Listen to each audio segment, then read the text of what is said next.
Hey guys, LevelCap here and welcome to another episode of This Week in Gaming. A massive update for the Xbox One version of PlayerUnknown's Battlegrounds is now available on the console test server.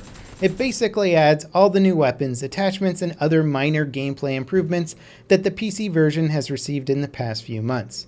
At this point, the Xbox version is still a few months behind the PC client, but prior to this update, the difference was staggering. If you're an Xbox player, you have a lot to look forward to when this patch goes live. As for when Sanhok will make its way to the Xbox players, the developers haven't said anything yet. Assuming this new patch debuts on the live servers without any major setbacks, Sanhok could be the next major update.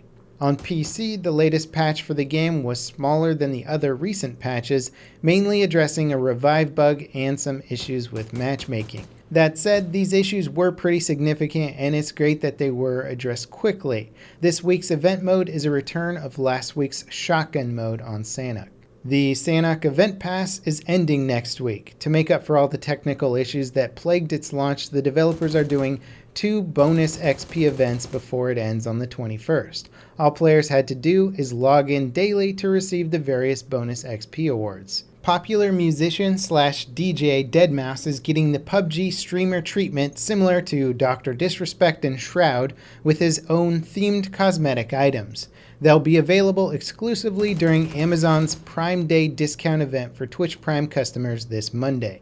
Chinese arrests related to hacking in PUBG have reached 141 in total so far. 120 people were arrested in January, with another 15 getting locked up in April. Most of the arrests concern a Trojan horse virus that was included in some cheat programs distributed for the game. This virus was designed to steal a lot of player data. DICE has posted a detailed dev blog about what they're working on for the full release of Battlefield 5 based on feedback from the closed alpha. Changes to the revive system, the low ammo attrition system, the V1 rocket reinforcements are all being addressed and many changes are being made. Some of the language is pretty vague, so it's more to let you know that DICE is working on changes, but not specifically what all of them are in detail. I did a whole video yesterday talking about as many of the details as they gave us, so if you want to get into the nitty-gritty, go check out that video. Also, earlier this week, a DICE developer stated that the 3D spotting system that was available in the closed alpha that basically auto-spotted targets while you were looking at them was actually a bug. This means that many of the features or lacking of features in the closed alpha are probably not going to be the best representation of what the final gameplay is like. So hopefully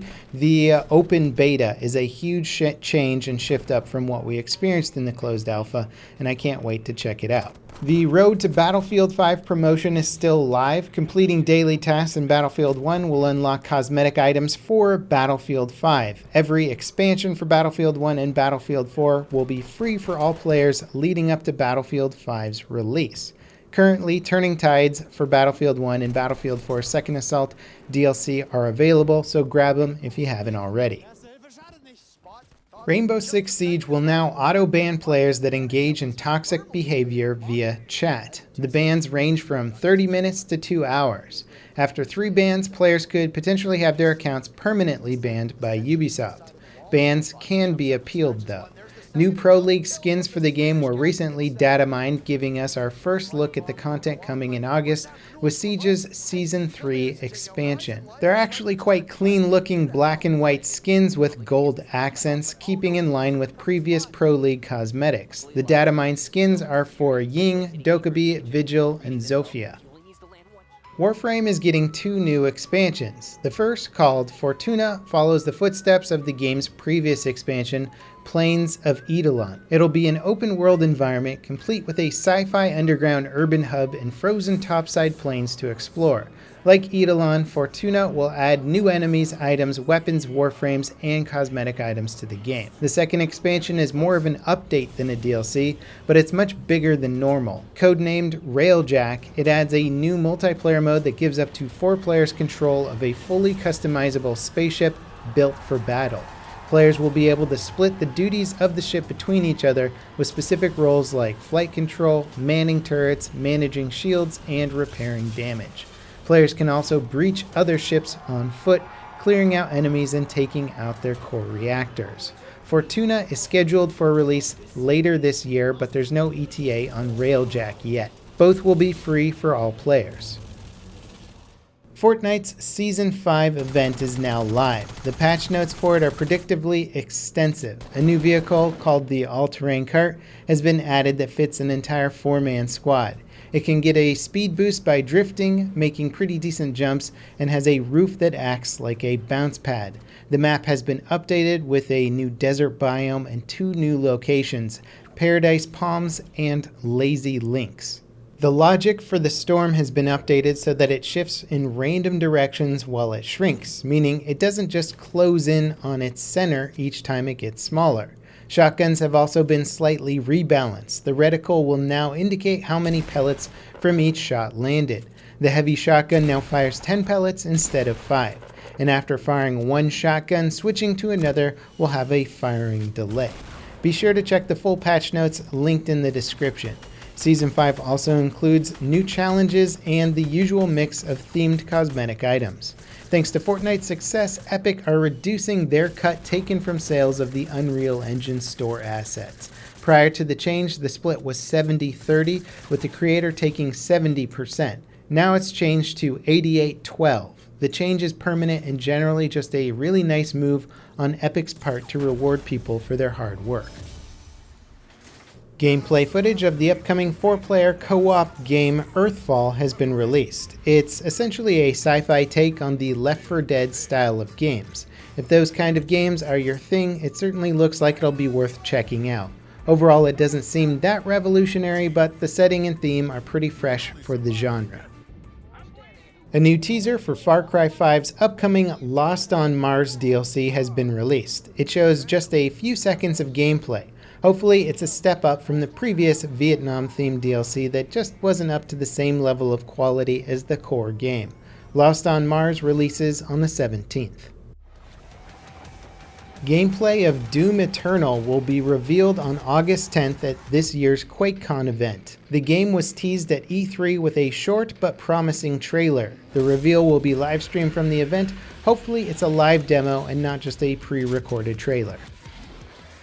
The Culling 2 is averaging 13 concurrent players just 4 days after launch. The original game launched in 2016 as a Steam Early Access title. Despite a promising start, the development quickly stagnated after the game left Early Access in October of 2017, leaving many players disappointed. While the original title was more of a Hunger Games take on the Battle Royale genre, with 16 players per match and a focus on melee combat, the new game takes some ideas from the recent titles.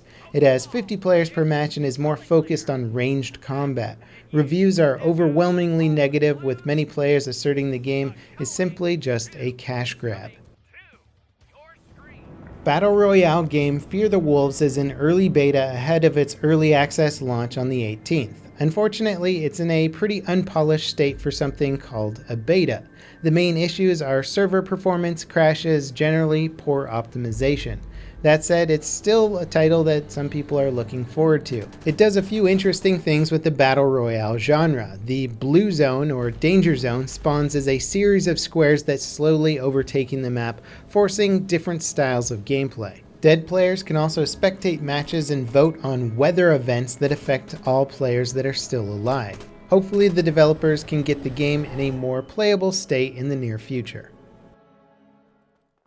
Another early access Battle Royale title, Islands of NYNE, launched a few days ago to much more favorable reviews. I've covered the game in the past, back when it was actually the first true first-person shooter Battle Royale experience prior to PUBG implementing a first-person shooter mode. We'll see how it can compete against the new first-person shooter Battle Royale games.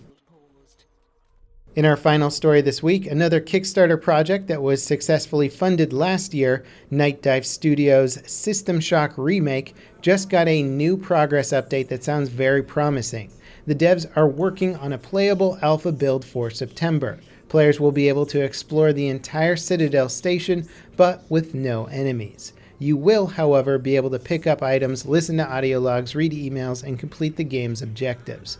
Originally, the plan was to release the levels in a white box state with no textures, but Night Dive managed to port the original game's texture files into their remake. The results are actually pretty good and should give players a sense of what the final product will look like. And that wraps it up for today's episode of This Week in Gaming. As always, I hope you guys enjoyed. Let me know what you think about the stories down in the comments below, and I'll see you next time. This is LevelCap signing off.